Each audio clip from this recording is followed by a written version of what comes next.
विघ्नहर्ता श्री गणेश, श्री गणेश, श्री गणेश। नवरात्रि का आज पंचम दिवस है और आज हम माता के स्कंद माता स्वरूप की उपासना करते हैं।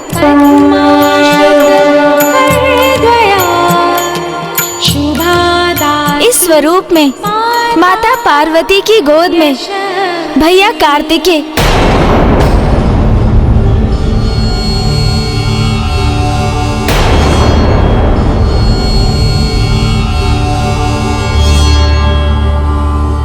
भैया।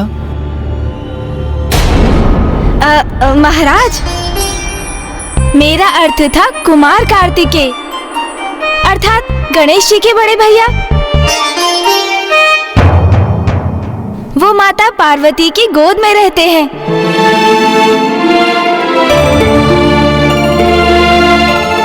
अर्थात माता को इस स्वरूप में मातृत्व सुख प्राप्त हुआ। माता बनने का सुख अवश्य प्राप्त किया उन्होंने, किंतु साधारण नारियों की भांति नहीं।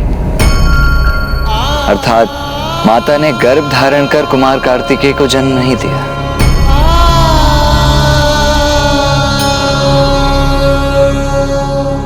किंतु ये भी तो माँ की ही लीला थी। एक और माता पार्वती और महादेव का विवाह संपन्न हो चुका था और अब माता अत्यंत प्रसन्नता से गृहस्थीन का जीवन व्यतीत कर रही थी। उन्हें सभी सुख प्राप्त थे, किंतु संतान प्राप्ति की कामना तो अभी भी थी उन्हें। स्वामी, माता की पूर्णता तो संतान से होती है। मुझे संतान का वरदान दे स्वामी। तथास्तु। और देवताओं को तो इसी क्षण की प्रतीक्षा थी। और अब अंततः उनकी प्रतीक्षा समाप्त होने वाली थी। महादेव और माता पार्वती का वो पुत्र जन्म लेने वाला था जो तारकासुर का अंत करने वाला था। और ऐसा ही होता, किंतु क्या ब्राह्मण देवता? देवताओं ने इसमें एक और अवस्था जोड़ दी। महादेव ने माता पार्वती को संतान प्राप्ति का वरदान दे ही दिया। शीघ्र ही वो एक पुत्र को जन्म देंगी।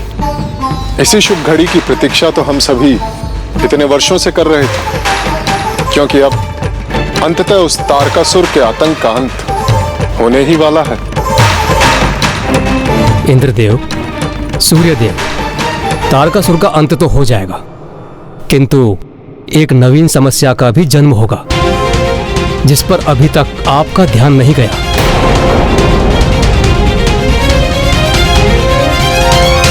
समस्या? कैसी समस्या अग्निदेव? महादेव अतुलनीय बल के सागर हैं और माता आदिशक्ति समस्त ब्रह्मांड में व्याप्त शक्ति की प्रतीक हैं। स्वयं प्रकृति हैं वो। महादेव और माता दोनों अनंत अपार हैं। उनके संयोग से उत्पन्न पुत्र महावीर और महायोद्धा होंगे, जिनकी शक्ति का अनुमान लगाना भी कठिन है। और उनकी अपार शक्ति यदि स्वर्ग पर लक्षित हुई तो कहीं मेरा पद ही मुझसे न छिन जाए।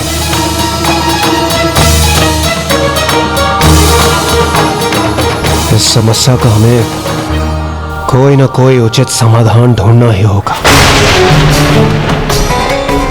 तारकासुर का वध करने हेतु हमने स्वयं के लिए एक महासंकट को आमंत्रित कर लिया है।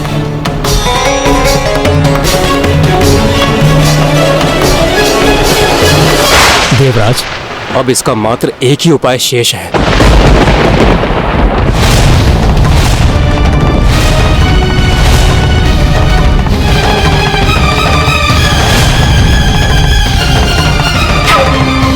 महादेव, तारकासुर के आतंक से हमारी रक्षा कीजिए प्रभु। केवल आप ही का पुत्र उसका अंत कर सकता है। आपका ऐसा पुत्र महादेव जो केवल आप ही के अंश से उत्पन्न हो, जिसमें माता पार्वती की कोई भूमिका और कोई योगदान न हो। कोई भूमिका और कोई योगदान न हो।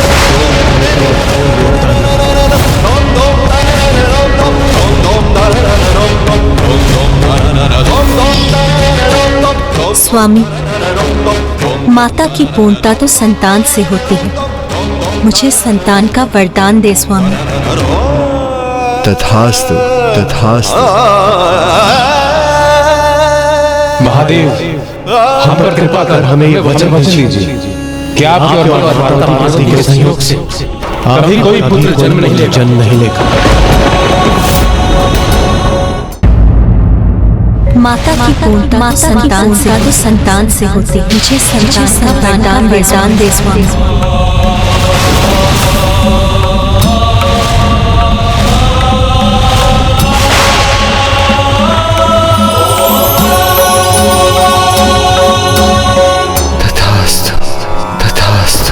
जब माता पार्वती को ज्ञात हुआ कि महादेव ने देवताओं को क्या वचन दिया है, तो वो अत्यंत कुपित हुई।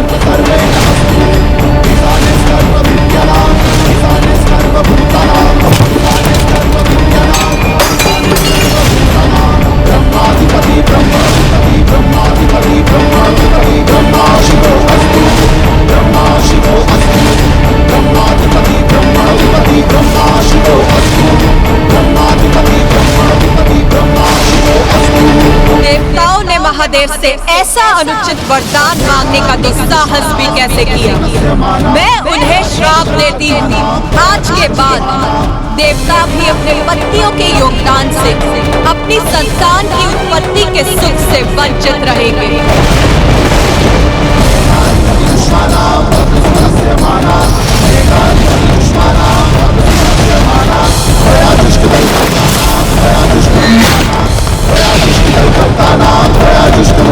जब महादेव को ज्ञात था ब्राह्मण देवता कि माता पार्वती संतान प्राप्ति को लेकर अत्यंत उत्साहित थीं, तो उन्होंने देवताओं को ऐसा वरदान क्यों दे दिया? शिवलीला, शिवलीला, शिवलीला। तथास्तु, तथास्तु।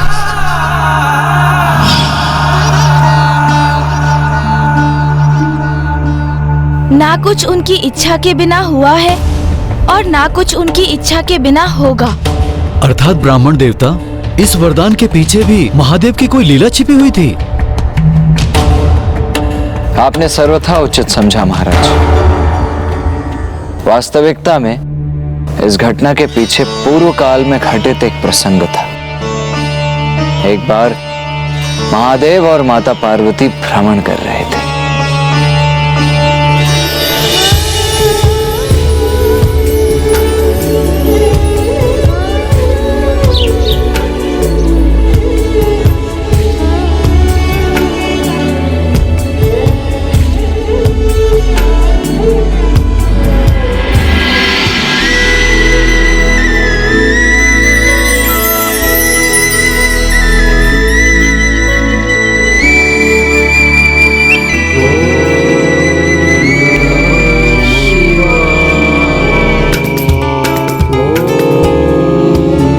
स्वामी, इस सघन वन में कौन आपकी प्रार्थना कर रहा है?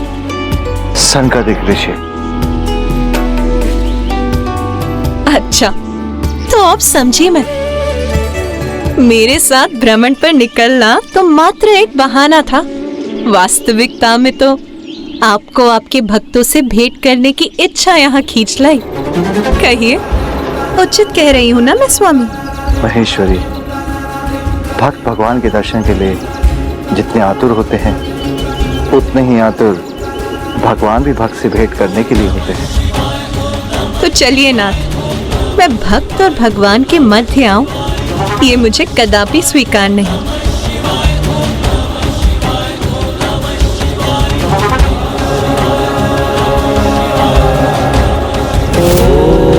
ओम नमः शिवाय।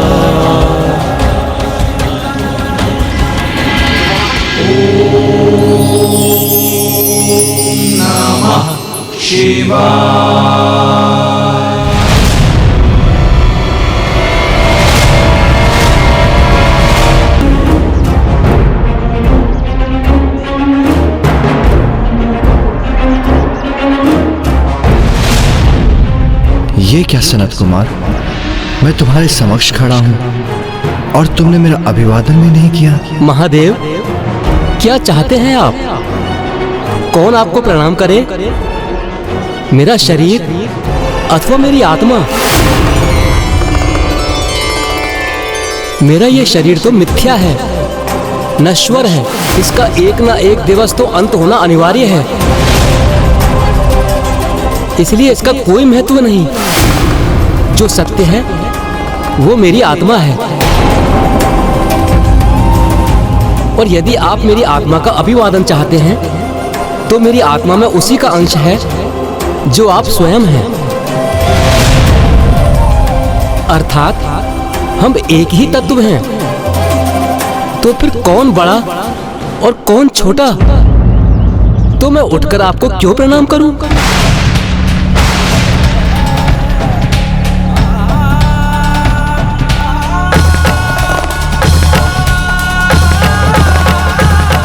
मैं तुम्हारे तत्व ज्ञान से प्रभावित हुआ। मेरी इच्छा है कि तुम मेरे पुत्र के रूप में जन्म लो।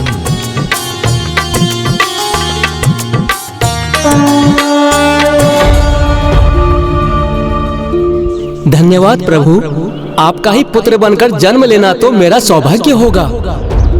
अर्थात केवल आपका पुत्र नाथ?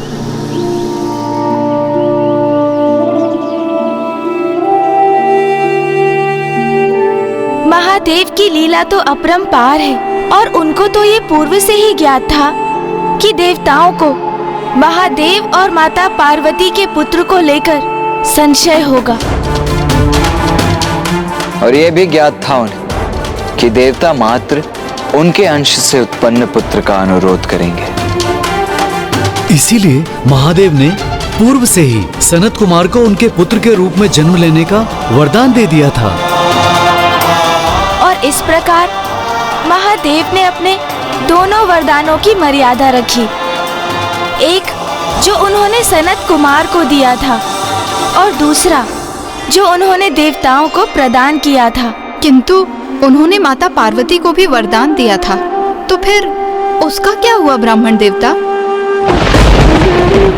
जब माता पार्वती को ज्ञात हुआ कि महादेव ने देवताओं को क्या वचन दिया है, तो वो अत्यंत कुपित हुई, और फिर उन्होंने भी देवताओं को उनकी पत्नियों के संयोग से कभी कोई संतान उत्पन्न ना होने का कठोर श्राप दे दिया।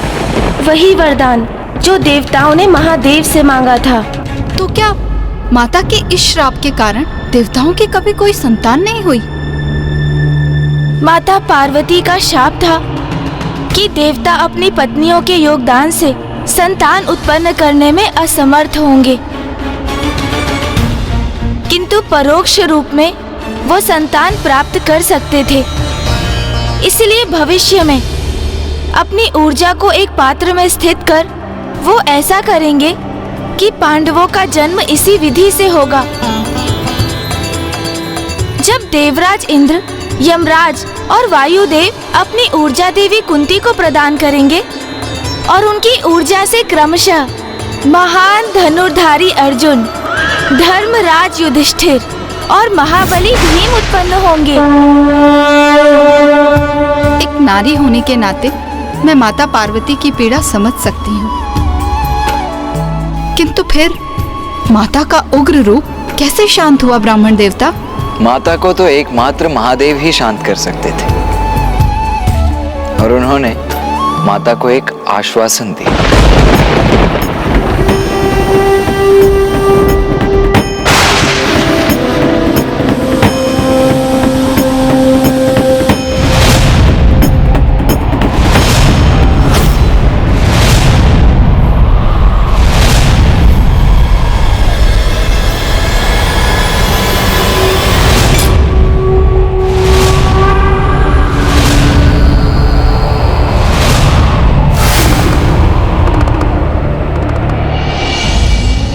स्वामी, एक नारी के लिए इससे बड़े दुर्भाग्य की बात और क्या हो सकती है भला?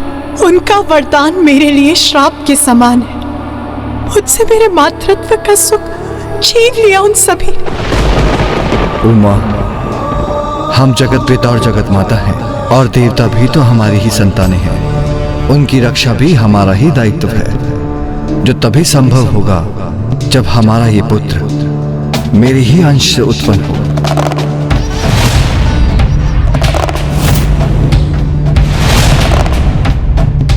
किंतु मेरी ऊर्जा से जीवन प्राप्त करने पर भी उसके जन्म में आपका भी सहयोग होगा, आपका भी अंश समाहित होगा। पार्वती, हमारे पुत्र पर आपका भी उतना ही अधिकार होगा। चित्तम मेरा।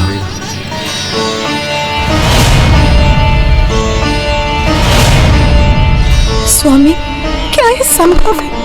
किंतु कैसे? मुझ पर विश्वास रखिए उमा।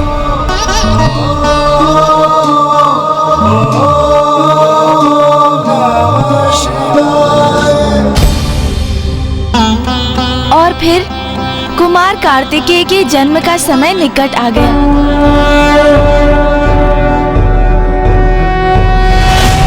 योगीश्वरो महासेनः कार्तिकेयो अग्निनन्दनः स्कन्दः कुमारः सेनानिः स्वामी शंकर संभव।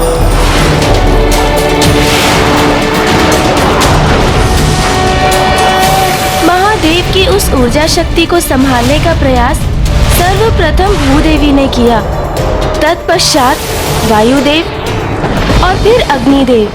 किंतु सभी देव अपनी असीम शक्ति लगाने के पश्चात भी उस ऊर्जा को संभालने में अक्षम रहे। महादेव की ऊर्जा को संभाल पाना तो माता गंगा के लिए भी असंभव प्रतीत हो रहा है।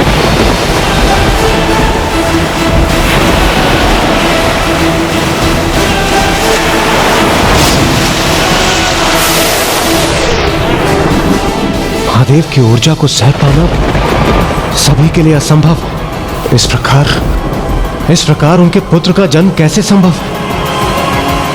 अब कैसे होगा तारकासुर का वध? मेरी ऊर्जा उचित गंतव्य पर पहुंची है। सरकंदूप ही उसे संभाल पाने में सक्षम है।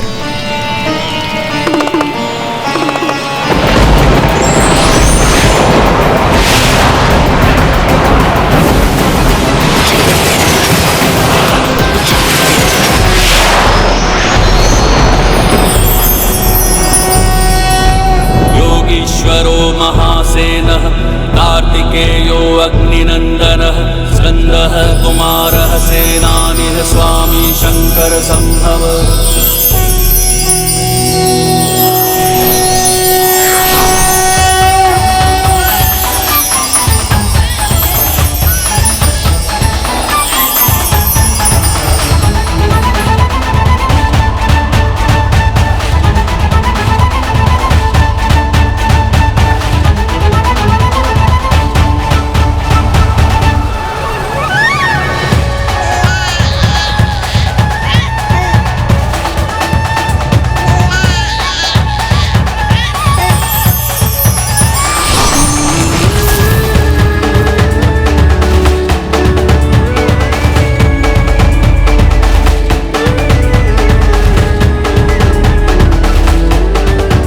कौन है ये दिव्य सुंदर शिशु जो अपने सुंदर नेत्रों से हमें देख रहा है? प्रतीत हो रहा है जैसे वो हमें पुकार भी रहा है। हमें वहाँ जाना चाहिए।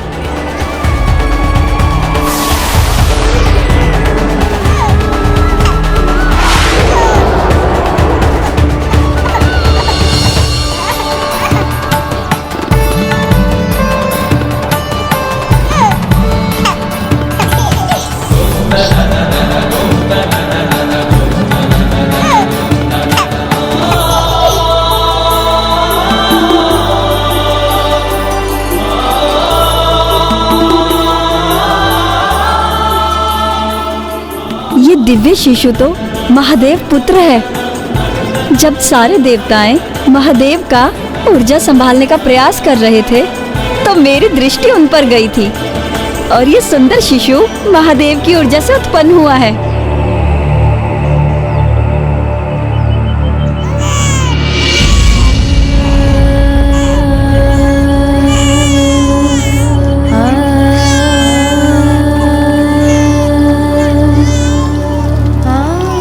उमा, सरकंदूप तो आपका ही स्वरूप है, इसलिए मेरी ये संतान तो आपकी भी संतान है।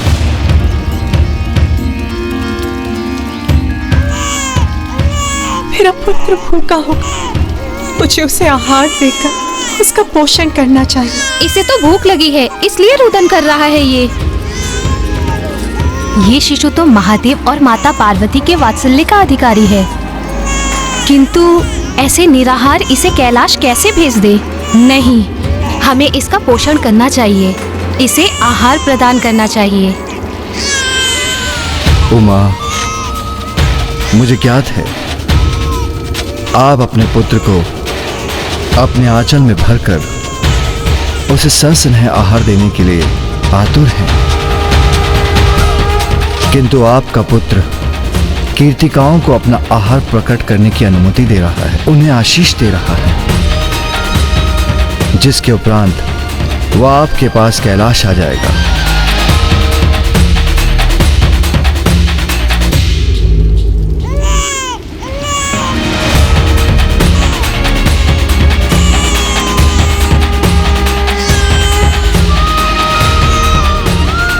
उमा, आप जिसे एक नवजात शिशु के रूप में देख रही हैं, वो महायोद्धा बनकर कैलाश पहुंचेगा। उमा, आप शीघ्र ही कैलाश में आगमन होगा, तो क्या आप उसके लिए समुचित व्यवस्था नहीं करेंगी? आप सर्वथा उचित कह रहे हैं नाथ। मेरा पुत्र कैलाश आने वाला, मुझे जाकर उसके लिए आवश्यक व्यवस्था करनी चाहिए।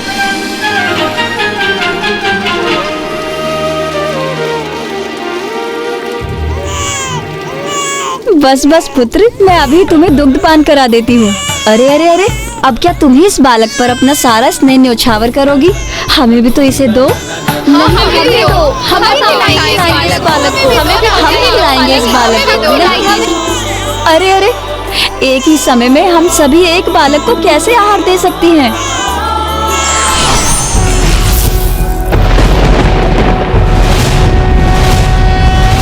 योगीश्वरो महासेनः कार्तिकेयो अग्निनन्दनः स्कन्दः कुमारः सेनानिः स्वामी शंकर संभव। महादेव पुत्र, इस शिशु ने 6 शीश धारण कर लिया हमारे लिए। हम कृतार्थ हुए। अब हम सब इसे आहार प्रदान कर सकते हैं, क्योंकि ये क्षणानंद है।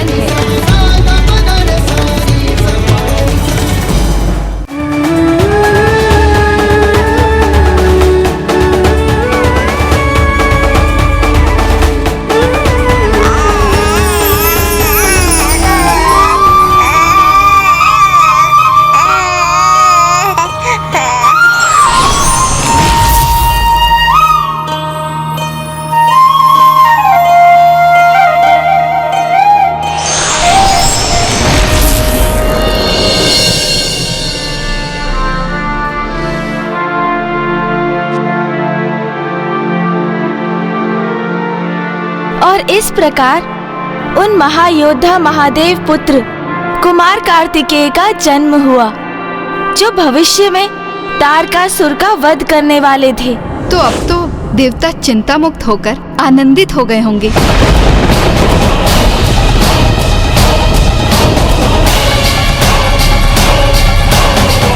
नहीं, देवराज इंद्र अभी भी सशंकित थे।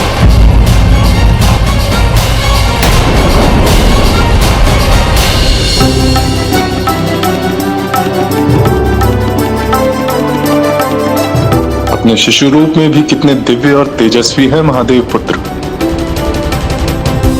पर है तो वो शिशु ही।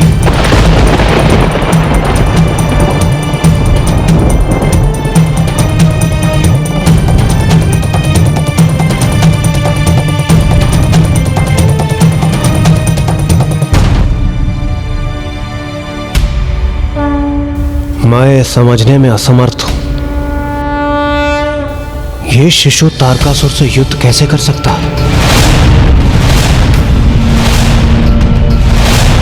इंद्रदेव सर्वथा उचित कह रहे हैं। उस महाकाय महाबली असुर तारकासुर से युद्ध करने के लिए महादेव पुत्र अभी कहां सामर्थ्य होंगे? तो क्या हमें अभी और प्रतीक्षा करनी होगी, इनकी आयु की वृद्धि की, इनकी शिक्षा प्राप्ति की? ये अनंत प्रतीक्षा तो अब असहनीय होती जा रही है।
महादेव पुत्र तो किशोर हो गए, किंतु ये तो मुझे अभी भी सुकुमार ही प्रतीत हो रहे हैं। ये भी उचित है। जिस भयंकर तारकासुर के समक्ष कोई देवता भी नहीं टिक सका, उसका सामना कैसे करेंगे कुमार?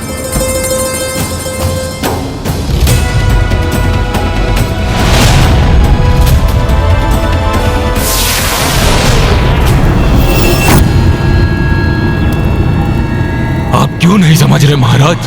जिनका जन्म हुआ है उनके समक्ष आप कदापि नहीं टिक सकेंगे। नियति निर्धारित है। अब तो आप इस सत्य को स्वीकार कीजिए महाराज। बहुत अभिमान था ना आपको अपने विश्वास पर, किंतु स्वयं को सुरक्षित रखने की आपकी सभी योजनाएं असफल रही।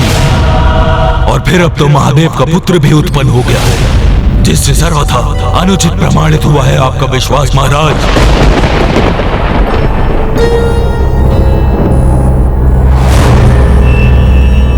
और वो महादेव पुत्र ही आपका काल बनेगा। वो महादेव पुत्र ही आपका काल बनेगा।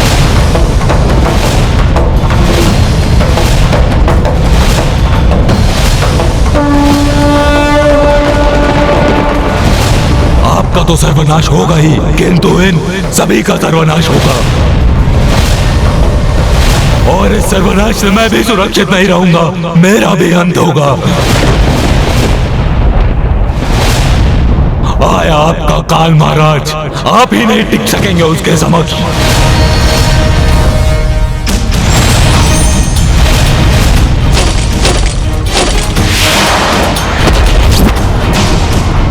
काल हूं तुम्हारा, शीघ्र जन्म लेकर तुम्हारा वध करूंगा मैं।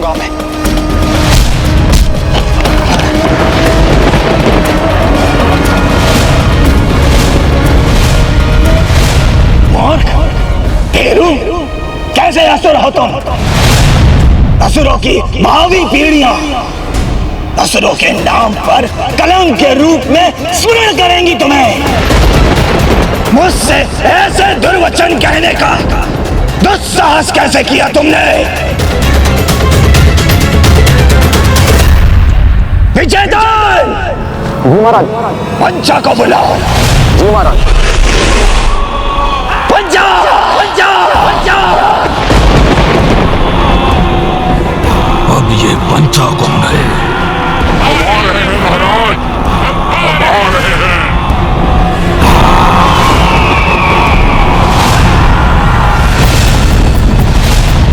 एक और कार्तिकेय तारकासुर का संहार करने के लिए जन्म ले चुके थे, तो वहीं दूसरी ओर तारकासुर ने भी कार्तिकेय को क्षति पहुंचाने की मंशा से अपने असुर पंचा का आवाहन किया। कुमार कार्तिकेय के जन्म के पश्चात उन्हें कृतिकाओं से उनके माता पिता अर्थात महादेव एवं माता पार्वती के बारे में ज्ञात हुआ। आप सभी ने सस्नेह मेरा पालन पोषण किया, इस नाते आप सभी मेरी माताएं हैं। तो कहिए माता, मैं किस प्रकार आपका ये ऋण चुकाऊं? पुत्र, हमें माँ कहकर संबोधित किया है तुमने। इसी सौभाग्य ने हमें धन्य कर दिया है। किंतु पुत्र, तुम्हारा मूल निवास यहाँ नहीं, कैलाश है। हमने तुम्हारा पालन पोषण अवश्य किया है, लेकिन तुम्हारे माता पिता महादेव और माता पार्वती हैं। जाओ पुत्र, अब तुम कैलाश जाओ, क्योंकि वहां तुम्हारी माता बड़ी अधीरता से तुम्हारी एक झलक पाने के लिए प्रतीक्षा कर रही होगी।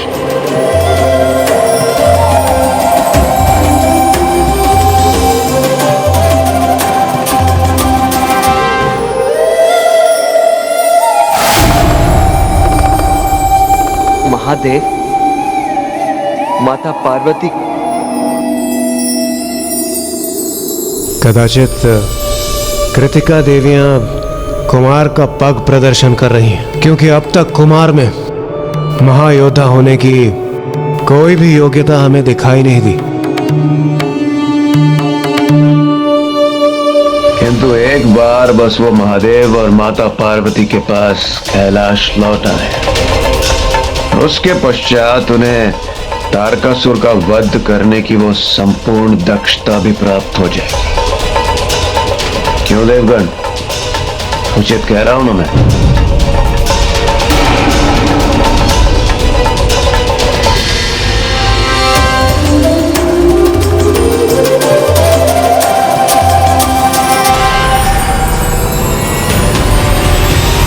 एक ओर जहां महादेव पुत्र कुमार कार्तिकेय का जन्म हो चुका था, वहीं दूसरी ओर दुष्ट तारकासुर भी युद्ध के लिए अपनी नई योजना बना चुका था।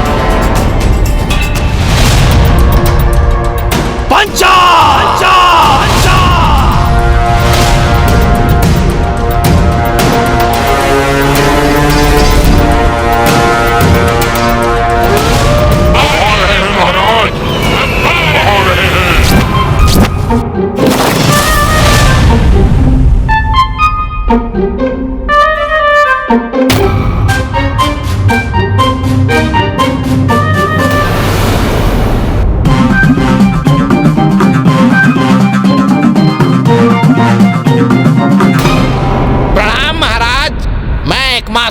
उपस्थित हूँ। ये छोटा मोटा असुर महादेव पुत्र का वध करेगा?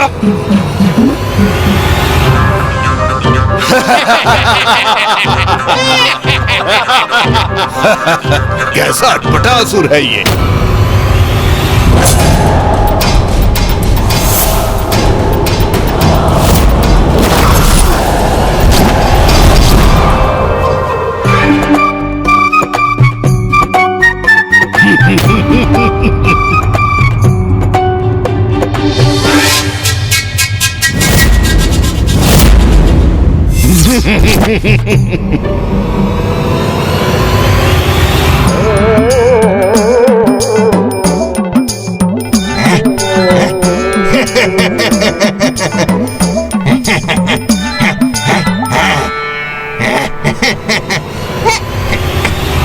हम सब पुनः पीछे छूट गए और दुष्ट एक मासुर हम सबसे पहले पहुंच गया। अब वो सर्वप्रथम महाराज तक पहुंचने का श्रेय स्वयं ले लेगा और हम सब मुंह ताकते रह जाएंगे। पीछे हटो ना, फिर मुझे आगे जाने दो।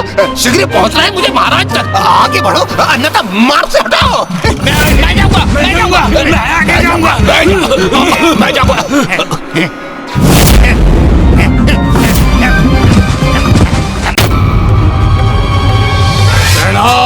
असुर सम्राट तारकासुर। पंचा, ये है मेरे पंचा।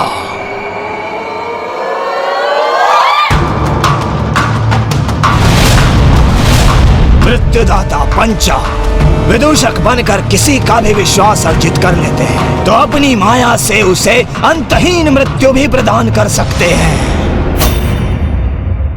अट्टासुर, जो कार्य तुम नहीं संपन्न कर सके वो मेरे ये पंचा करेंगे। ये वध करेंगे उस महादेव पुत्र का।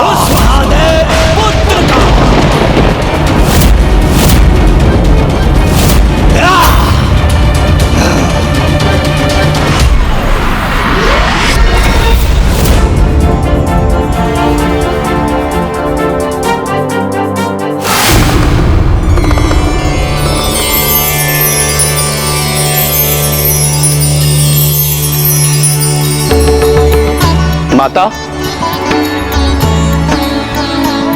माता एक बार आप बाहर आके देख लीजिए, हमने जो सजावट की है वो उचित तो है? जी नंदी जी। आइए।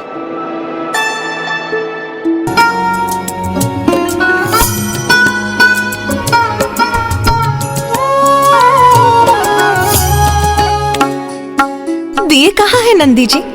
माता, गण अभी उन्हें भी उनके स्थान पर रख रहे हैं, देखिए।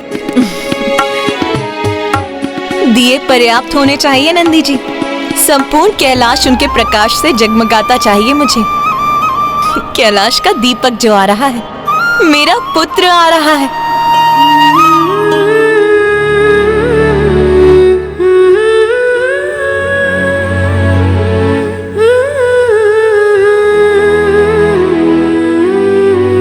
मेरा पुत्र कुशल तो है, उसे मार्ग मिल जाना चाहिए, कोई अवरोध नहीं आना चाहिए उसके मार्ग में।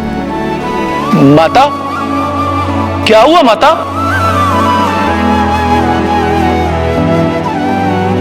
मां बन चुकी हूं मैं, तो मेरा चिंतित होना तो स्वाभाविक ही है।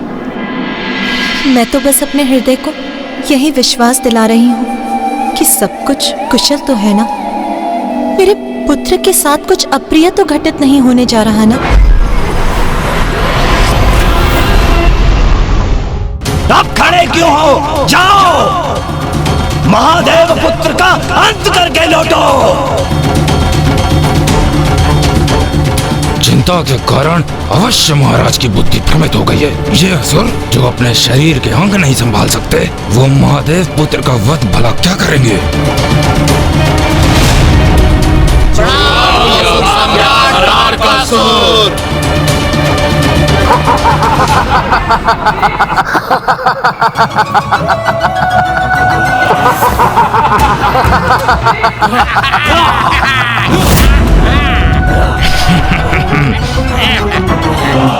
क्षमा कीजिए महाराज, किंतु ये वध करेंगे उन कुमार का?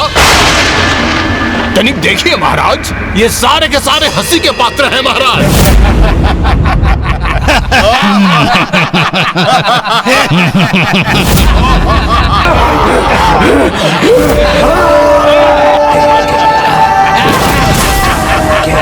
पंचा, बड़े दीर्घ और कठिन यात्रा पर जा रहे हो तुम, तो इसलिए कुछ भोजन तो आवश्यक है ना? जी महाराज, हम आपके इस उत्तम विचार से सहमत हैं। हम सब यही सोच रहे थे, क्यों न इस हास्यास्पद दुष्ट को अपना भोजन बना लें। मुझे अपना भोजन बनाएंगे ये? तो उचित है। कदाचित इसे तुम्हें लेकर जितने भी संशय हैं, वो सब शांत हो जाएंगे।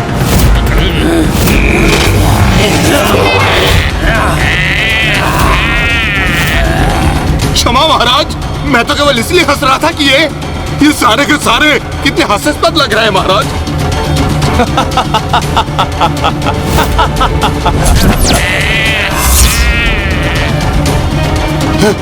क्षमा।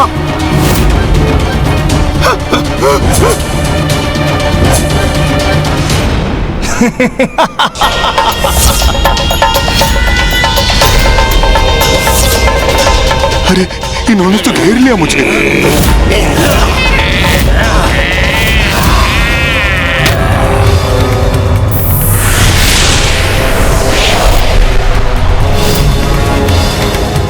विचित्र है, मायावी है, भयंकर है ये पंचासुर।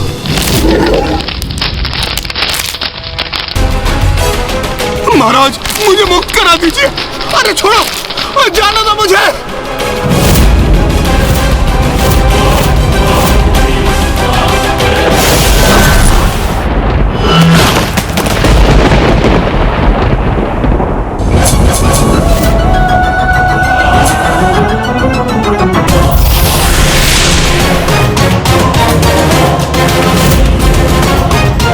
इनकी माया और दुष्टता धूर्त भी है और मायावी भी। इनसे पार पाना तो किसी के लिए भी कठिन होगा, कदाचित महादेव पुत्र के लिए भी। इधर तारकासुर ने पंचासुर को विदा किया और उधर कुमार कार्तिकेय कैलाश की ओर बढ़ते हुए अपनी प्रथम चुनौती और परीक्षा का सामना करने वाले थे। ये वो परीक्षा थी जिससे ये निर्णय होने वाला था कि उनके सामर्थ्य को लेकर जो चिंता देवताओं को थी वो उचित थी अथवा नहीं। अर्थात कुमार कार्तिकेय के लिए जो प्रतीक्षा देवताओं ने की थी वो उचित थी अथवा नहीं।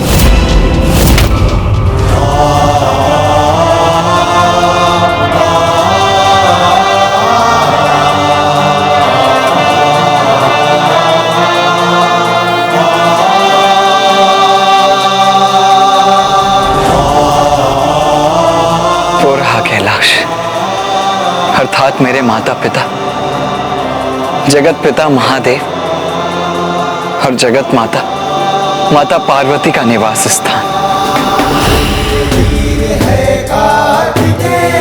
महावीर है कार्तिकेय, महाबली है कार्तिकेय, शूरवीर है कार्तिकेय। सब दोष तुम्हारा है मूर्ख। मुझे मूर्ख बोल रहा है? मुझे अपना दोष मुझ पर बन रहे हो। तुम्हारे कारण ही भटके हम। कौन है ये? चलो हटो, अधिक मत बोलो। भूल तुम्हारी है और भुगतू मैं। अरे हम तुम्हारे ही कारण भटके हैं। रुक जाइए आप सभी। मछली जाल में फंस गई है।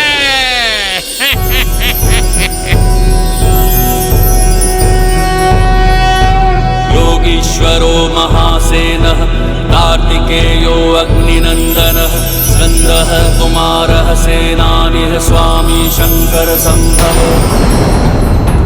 अच्छा, ये है महादेव के पुत्र कुमार। कितने तेजस्वी हैं ये कुमार। इस बालक कुमार को तो अपने जाल में फंसाकर इसका अंत करना तो बहुत सरल कार्य है मेरे लिए।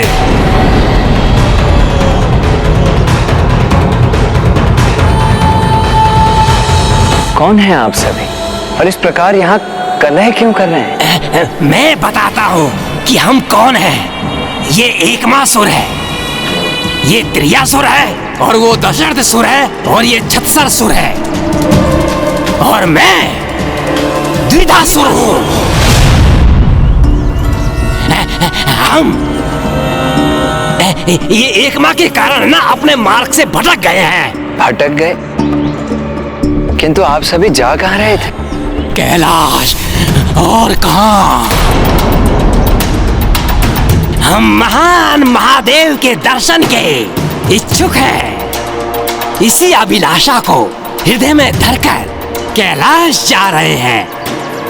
ये यात्री पिताश्री के दर्शन करना चाहते हैं तो इन्हें कैलाश ले जाना मेरा कर्तव्य है। आपकी समस्या का निवारण मैं किए देता हूँ।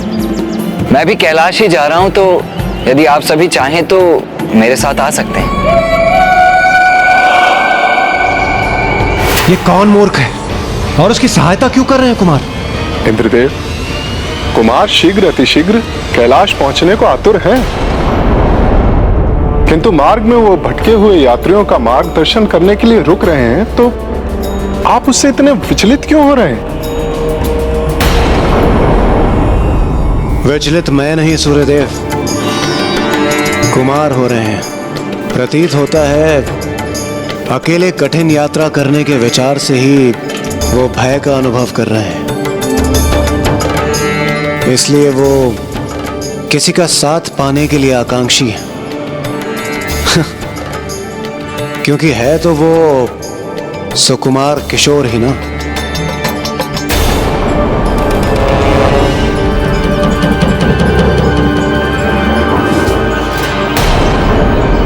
अरे वाह, नेकी, और वो भी पूछ पूछ।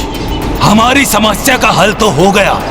हमारा गंतव्य स्वयं हमारे सामने उपस्थित है।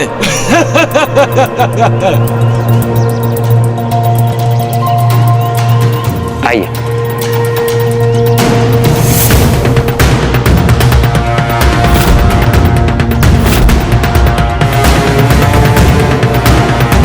वैसे क्या आप भी महादेव के दर्शन करने जा रहे हैं? दुविधासुर, ये तो मात्र एक सरल बालक ही है। इसको अपनी ही बातों में उलझा के रखना और अपना कार्य सरल हो जाएगा। आपने अपना परिचय नहीं दिया।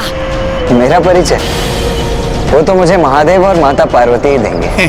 अच्छा, आप इतना ही बता दीजिए, आपका नाम क्या है? मुझे मेरा नाम भी महादेव और माता पार्वती से ही प्राप्त होगा। दिवंगत नहीं, स्वर्गवासी नहीं, हम वीरों द्वारा मारा गया। अब तो उन्हें ऐसा ही कोई नाम रखना पड़ेगा।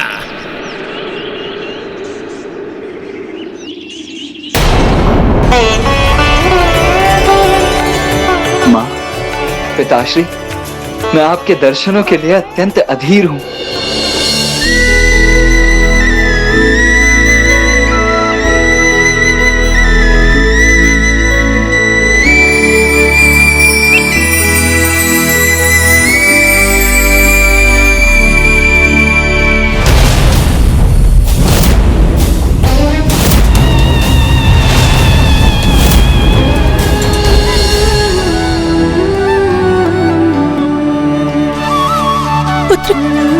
पुत्र कहाँ हो तुम?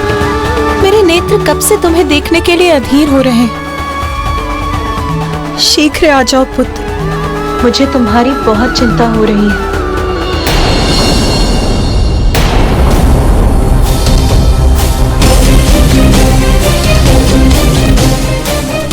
ये बालक तो जैसे कैलाश की ओर दौड़ रहा है। हम जिस कार्य के लिए आए हैं वो करने का कदाचित यही उपयुक्त समय है।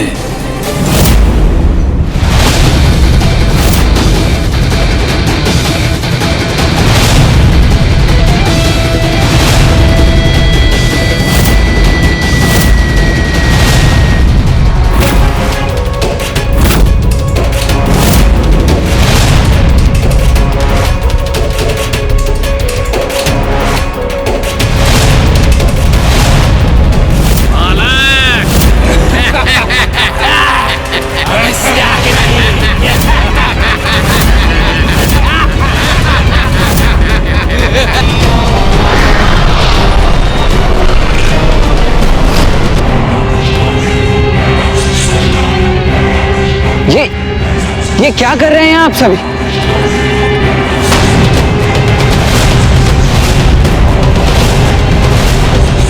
ये क्या? इन असुरों ने तो कुमार को बंदी बना लिया।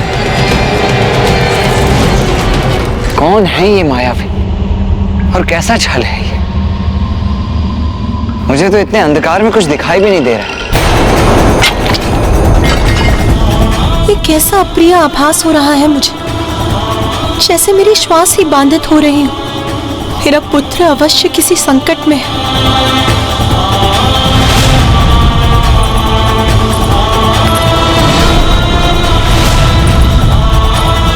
नाथ,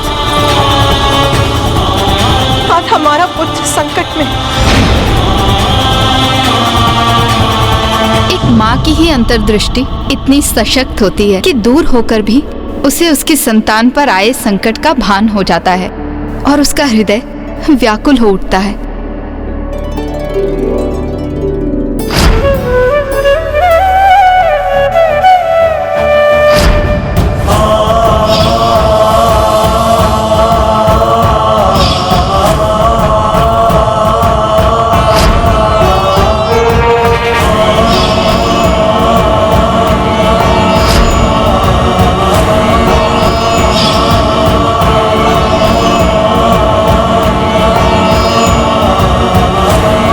ब्राह्मण देवता, आपके नेत्र नम क्यों हो गए? कितना अद्भुत स्नेह संबंध होता है ना एक माता और पुत्र का। माता पार्वती की तो उनके पुत्र से भेंट तक नहीं हुई थी, किंतु जैसे ही कुमार पर संकट छाया माता को उसका आभास हो गया। हाँ, संतान के प्रति माता का अनुपम प्रेम तो संपूर्ण प्रकृति में सबसे अनूठा है। उन पंचा असुरों ने कुमार कार्तिकेय को वहीं रखा जहां वो चाहते थे, अपने बंधन में। किंतु माता पार्वती और महादेव भी इस घटना से अनभिज्ञ नहीं थे। तब तो अवश्य महादेव का क्रोध जागृत हुआ होगा। वो चाहते तो अपनी क्रोधाग्नि से क्षण भर में पंचासुरों को भस्म कर देते, है ना ब्राह्मण देवता? तो फिर क्या किया महादेव ने? कुछ उन्होंने कुछ नहीं किया। तो फिर महादेव पुत्र ने अपनी रक्षा कैसे की ब्राह्मण देवता?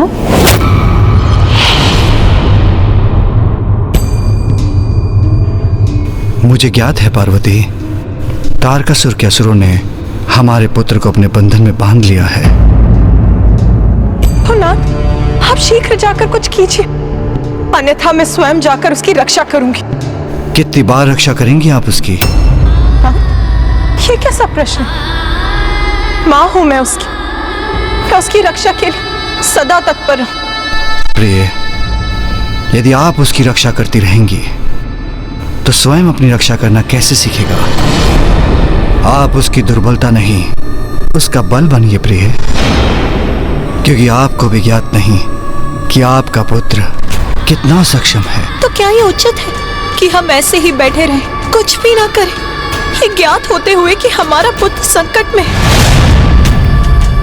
नहीं नाथ, मेरा हृदय इतना कठोर नहीं है। आप शक्ति हैं, आप जगत जननी हैं, और अब एक माँ भी। जैसे आपको ज्ञात नहीं कि आपका पुत्र कितना शक्तिशाली है, वैसे ही आपको ये ज्ञात नहीं कि एक माँ का हृदय कितना कठोर हो सकता है। ये परीक्षा है पार्वती, एक माँ की और हमारे पुत्र की। क्या हो रहा है ये? और कैसा छल है ये? कौन हो तुम सब?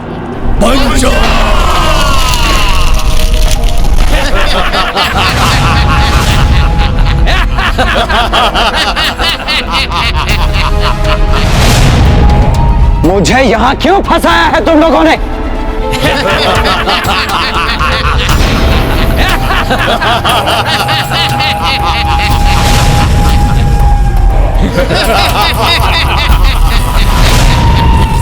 कितने दुख की बात है कुमार, अभी जन्म हुआ और अभी अंत होगा।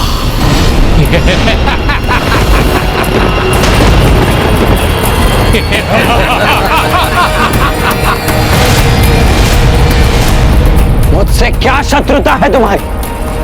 मैं तो तुमसे परिचित भी नहीं हूं। किंतु हम परिचित हैं तुमसे, और इतना ही हमारा परिचय पर्याप्त है।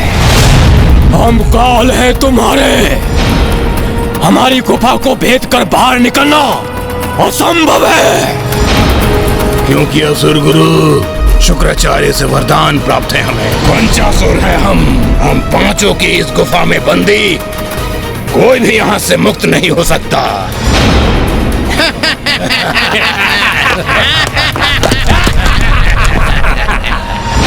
ये हो क्या रहा है? नहीं, ये नहीं हो सकता। कुमार को शीघ्र ही गुफा से बाहर आने का कोई उपाय ढूंढना होगा।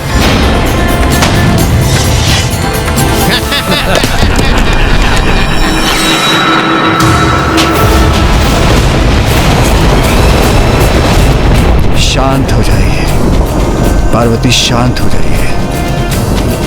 अपनी अधीरता का परित्याग कर अपने भीतर विश्वास जागृत कीजिए। हमारा पुत्र स्वयं उस मायावी गुफा से बाहर आकर अपनी अपार सामर्थ्य का प्रमाण देगा।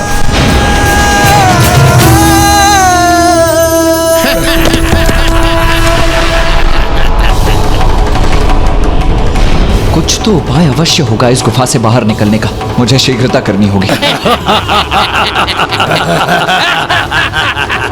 उचित है, तुम्हारा नेत्र बंद करना ही उचित है, क्योंकि अत्यंत भयंकर होती है मृत्यु। और तुम ठहरे नीरे कोमल हृदय बालक। मृत्यु दर्शन बहुत कष्टदायी होगा तुम्हारे लिए। तुम्हारा अंत निश्चित है कुमार, क्योंकि हम पंचासुरों को मिला वरदान निरर्थक नहीं हो सकता। और हम पंचासुर जब तक एक दूसरे से विलग नहीं होते तब तक ये गुफा ऐसे ही स्थिर रहेगी, स्थिर रहेगी। जब तक एक दूसरे से विलग नहीं होते तब तक ये गुफा ऐसे ही स्थिर रहेगी। क्या क्या कहा तुमने? 5 असुर?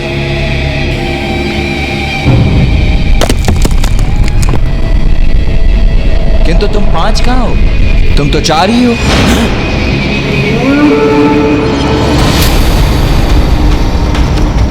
मूर्ख कुमार, हम 5 ही हैं। नहीं नहीं, असत्य कह रहे हो तुम। मिथ्या है तुम्हारे वचन। तुम तो 4 ही हो। हम मिथ्या कह रहे हैं? क्यों कहेंगे हम मिथ्या?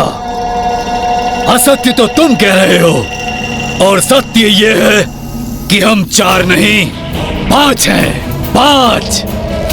मिथ्या वचन कहने वाले असुरों का तनिक भी विश्वास नहीं है मुझे। मुझे ज्ञात है, मैंने गिना था तुम्हें। तुम 4 ही हो, अन्यथा प्रमाणित करो, प्रमाणित करो अपनी संख्या। मूर्ख बालक, हमें मिथ्यावादी बुला रहे हो तुम? चलो तो हम अभी प्रमाणित करते हैं कि हम 4 नहीं 5 हैं। उसके उपरांत ही तुम्हारा वध करेंगे हम।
लो, वरदान तो तुम 5 को प्राप्त हुआ था ना, किंतु अब तो मात्र 4 ही रह गए हैं। और तुम 4 एक साथ आकर गुफा का निर्माण नहीं कर सकते।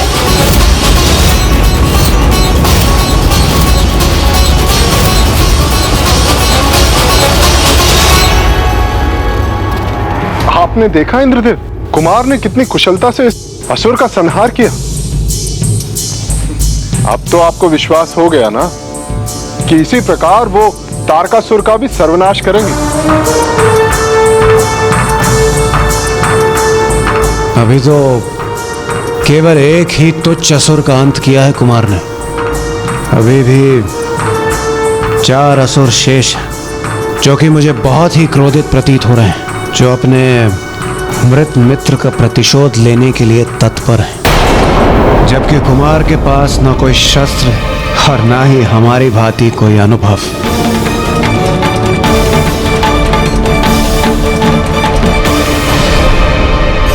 उचित कहा कुमार तुमने। हम 4 गुफा का निर्माण नहीं कर सकते, किंतु हम भी दिखाएंगे कि हम 4 क्या कर सकते हैं।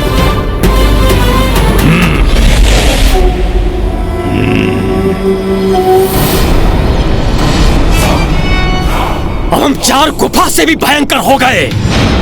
तुम अपने बचाव के लिए क्या करोगे कुमार?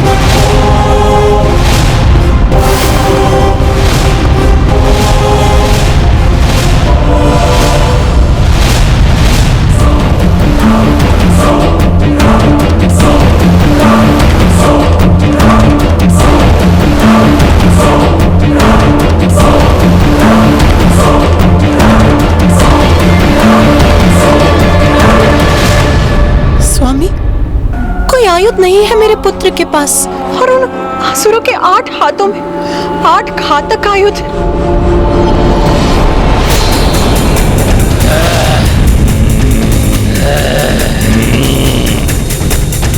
अब हम तुम पर अत्यंत घातक वार करेंगे कुमार।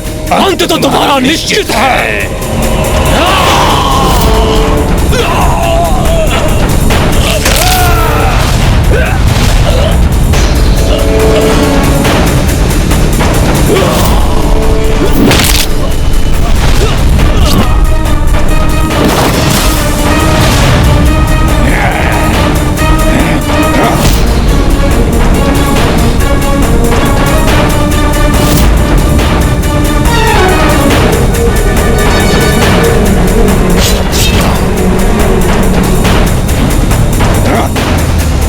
तक बचोगे हमारे प्रहार से?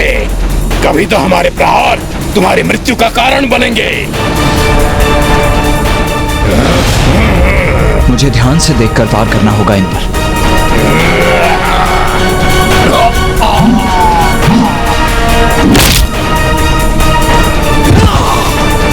बहुत हुआ कुमार, अब तुम्हारी मृत्यु से हम इस क्रीड़ा का अंत करेंगे।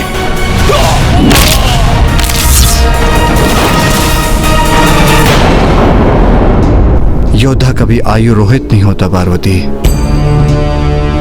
क्योंकि उसकी बुद्धि ही उसका सबसे बड़ा हथियार है।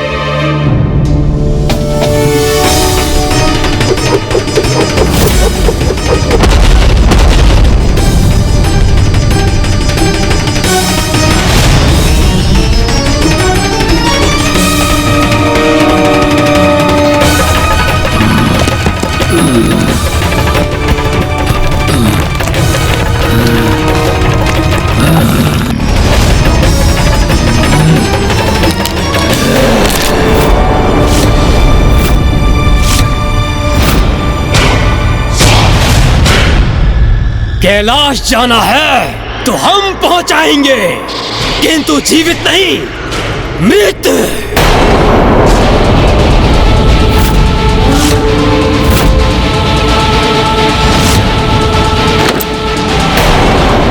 बस अब मैं कुमार को अकेले इन दुष्टों से युद्ध करते हुए नहीं देख सकता। मैं चाह रहा हूं उनकी रक्षा करें। रुकिए सूर्यदेव, रुकिए सूर्यदेव, आप कहीं नहीं जा रहे हैं।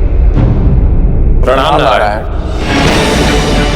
महानायक है महादेव पुत्र, और एक महानायक को जन्म के पश्चात ही स्वयं को सिद्ध करना होता है। ये कुमार की परीक्षा है।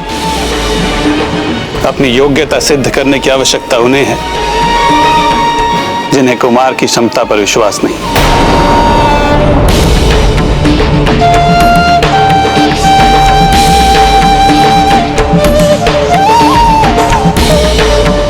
रुको,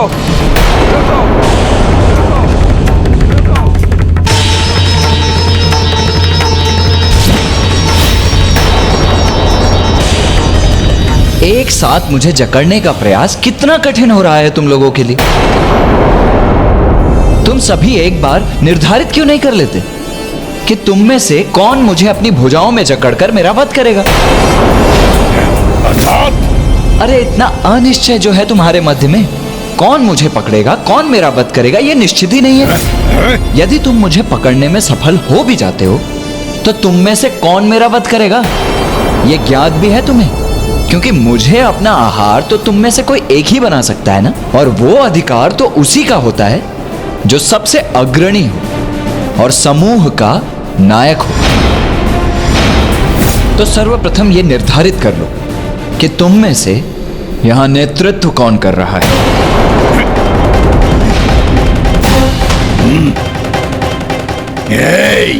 मुझे मूर्ख मत बनाओ। तुम अपने शब्दों के ब्रह्मजाल में हमें फंसाने का प्रयास कर रहे हो, किंतु इस बार तुम्हारी इस चाल से हम भटकने वाले नहीं हैं। अरे नहीं नहीं, मैं फंसा कहाँ रहा हूँ। मैं तो बस इतना कह रहा हूँ कि अपना नेतृत्व निर्धारित कर लो, जिससे भविष्य में कोई दुविधा ना हो और सब कुछ स्पष्ट रहे। इसमें निर्णय क्या लेना है? इस समूह का नायक मैं हूँ।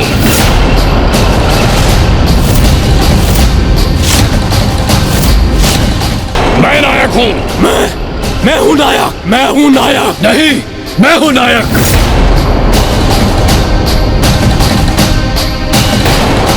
नायक मैं हूँ। मैं हूं नायक। मैं हूँ नायक।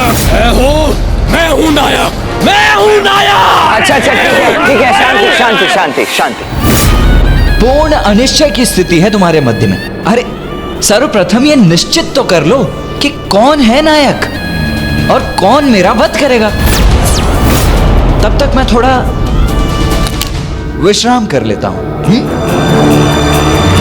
मैं हूं नायक। एक मासुर तो रहा नहीं, द्विधासुर तो मैं हूं ना, तो नायक मैं हूं ना। क्यों? तुम क्यों हो गए हमारे नायक? हमारे समूह में सबसे बलशाली मैं हूँ, इसलिए इस समूह का अग्रणी मैं ही रहूंगा। कैसा नरकल प्रलाप है ये? बुद्धि तो सर्वाधिक मेरी कुशाग्र है, तो नायक तो मैं ही रहूंगा ना। शांत हो जाओ तुम सभी। मैं नायक हूँ क्योंकि तुम सबसे ज्यादा शक्तिशाली मैं हूँ। मेरी शक्ति के सामने तुम लोग नहीं टिक सकते, इसलिए तुम्हें मेरा नेतृत्व स्वीकार करना होगा। शक्तिशाली तुम नहीं, मैं हूँ।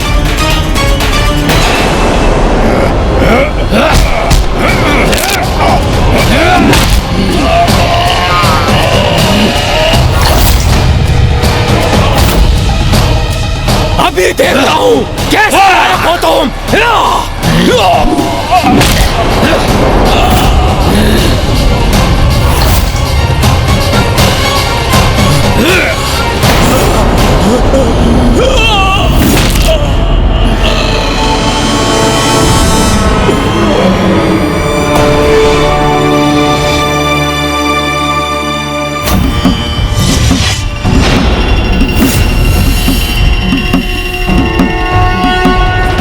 यही चाहते थे ना तुम कि हम सब आपस में लड़कर एक दूसरे का वध कर डालें, किंतु ये दुर्भाग्य है तुम्हारा कि अभी मैं शेष हूं।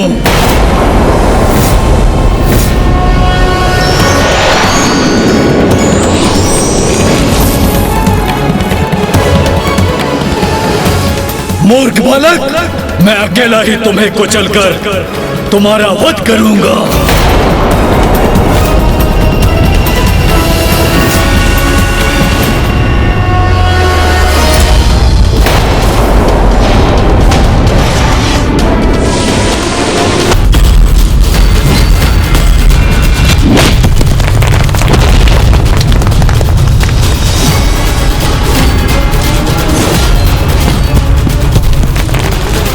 मेरा पुत्र कहाँ है? मेरा पुत्र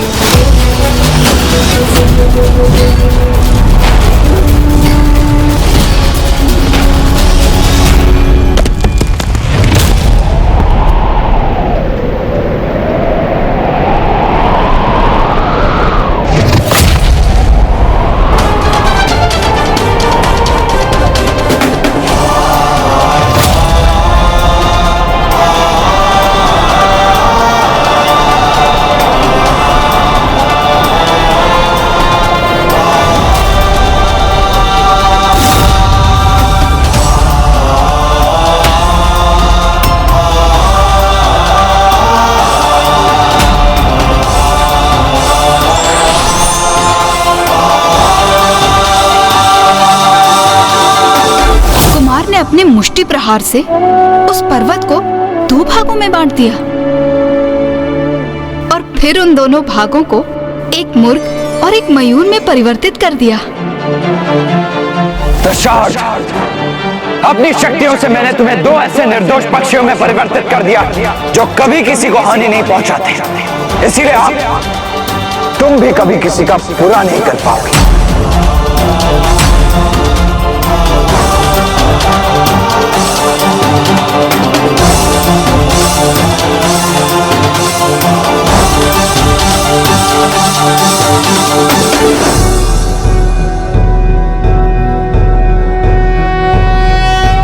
योगीश्वरो महासेनः कार्तिकेयो अग्निनन्दनः स्कन्दः कुमारः सेनानिः स्वामी शंकर संभव।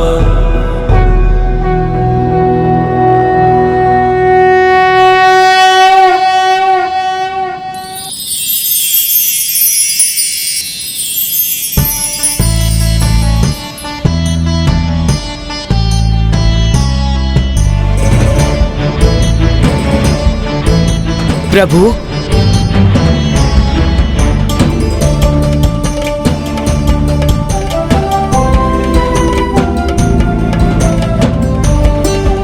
प्रभु, हम दोनों एक शाप के कारण असुर बन गए थे, किंतु अब आपने दशरथ का वध कर हमें उस शाप से मुक्त कर दिया है। प्रभु, इस शाप से मुक्त कर आपने हमारा कल्याण कर दिया। अब आप हमें अपनी शरण में लेने का वरदान दीजिए।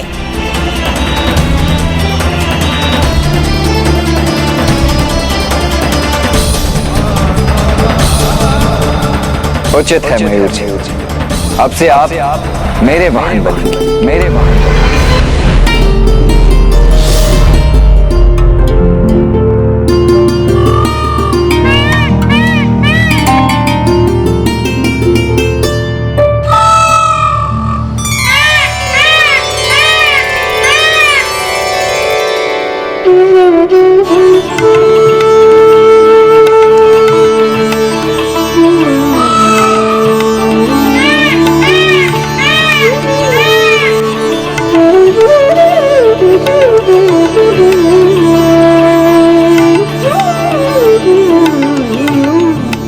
धन्यवाद प्रभु, आपने अपना वाहन नियुक्त कर मुझे कृतार्थ कर दिया।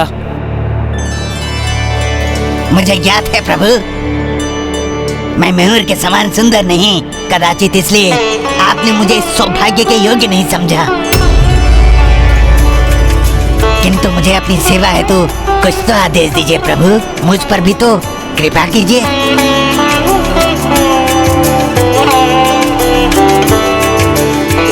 आज तुम्हारी छवि मेरे पताके पर सदैव अंकित रहेगी, जिससे सदैव तुम्हारा जुड़ाव मुझसे बना रहेगा।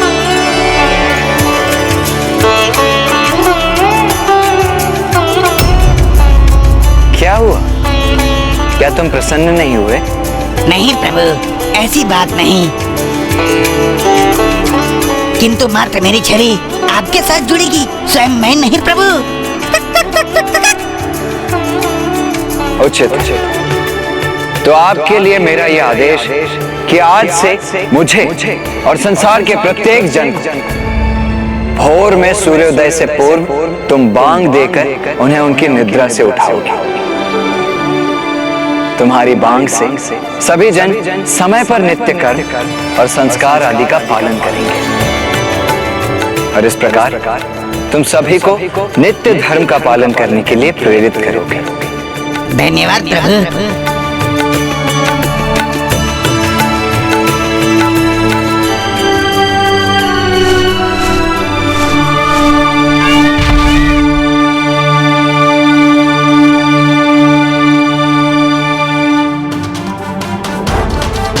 चलिए मयूर जी, मुझे मां से भेंट करनी है, पिताश्री के दर्शन कर उनके चरण स्पर्श करने हैं।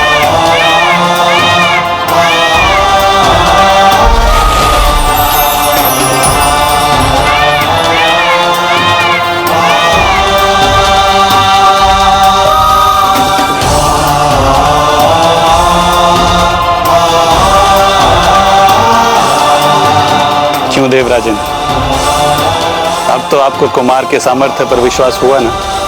हाँ हाँ नारायण, मैं तो प्रथम दृष्टि में ही कुमार को पहचान गया था, और मुझे पहले से ही ज्ञात था कि कुमार अवश्य तारकासुर का वध करने में समर्थ है, और वही हमें उसके आतंक से मुक्ति दिला सकते हैं।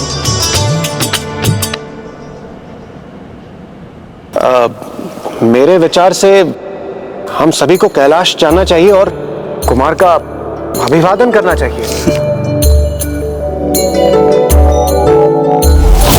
कुमार ने उन दोनों पक्षियों मयूर और मुर्ग को आसुरी प्रभाव से मुक्त कर उन्हें सकारात्मक दायित्व सौंप दिया।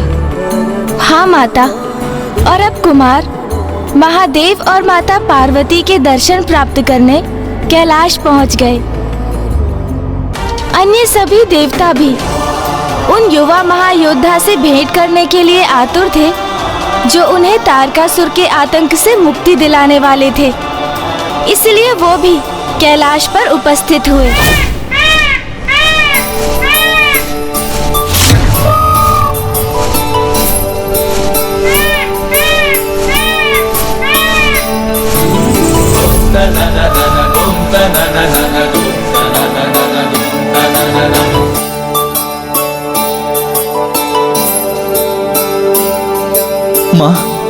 माँ माँ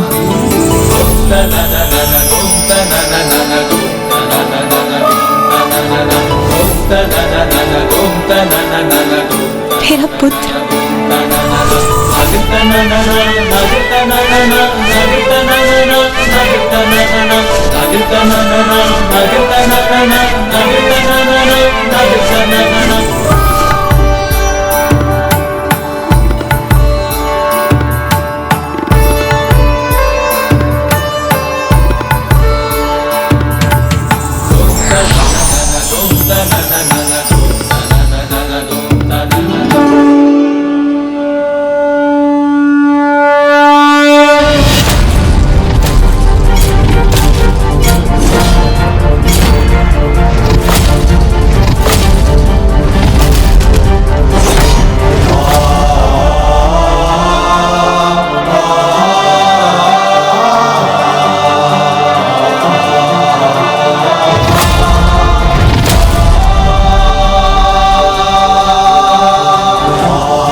मुझे संबोधित करने के पूर्व तुम्हें प्रथम शब्द उनके लिए कहने होंगे जो दीर्घ समय से तुम्हारे आगमन की आस लगाए हुए हैं।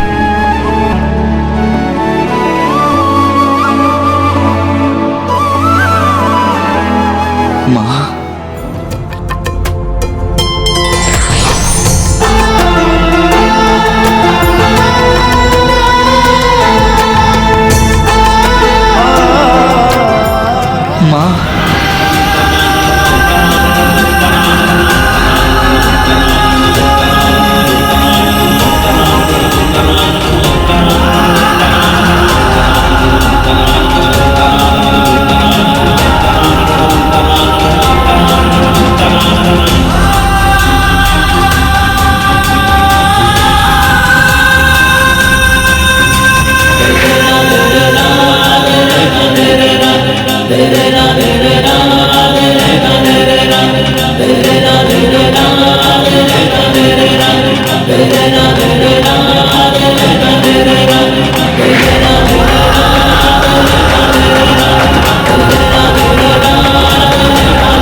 पार्वती, वैसे तो आप जगत जननी हैं, किंतु सत्य ये भी है कि एक मां ही संतान को जन्म नहीं देती, एक संतान भी एक मां को जन्म देती है। आपने सत्य कहा स्वामी। पुत्र, आज तुमने मुझे एक मां बना दिया। मां, मैं आपसे भेंट कर आपके आंचल की छाया पाने के लिए अधीर हो रहा था।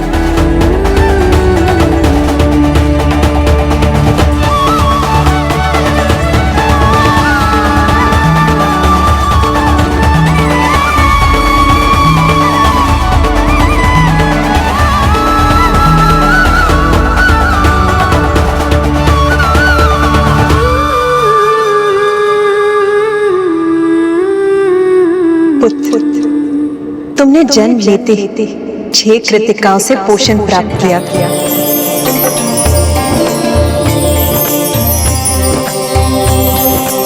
इसीलिए आज से तुम कार्तिकेय कहलाओ। कार्तिकेय कहलाओ। कार्तिकेय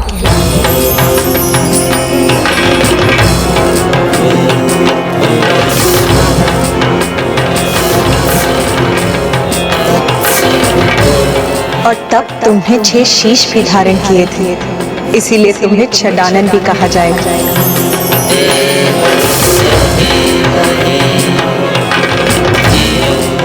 और अनुकूल समय आने पर अपने विराट स्वरूप में तुम 6 हाथ भी प्रकट करोगे।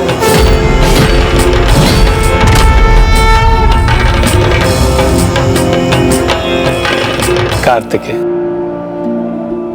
अति सुंदर और उपयुक्त नाम है। और तुम मेरी उस ऊर्जा से उत्पन्न हुए हो जो मुझसे छलक कर सरकंदूब द्वारा धारण की गई।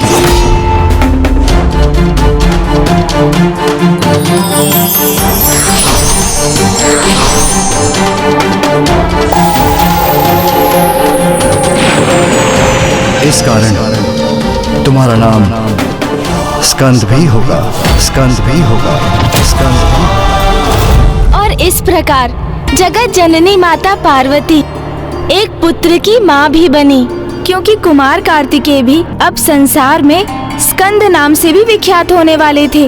और माता का ये रूप स्कंद माता के नाम से प्रख्यात हुआ।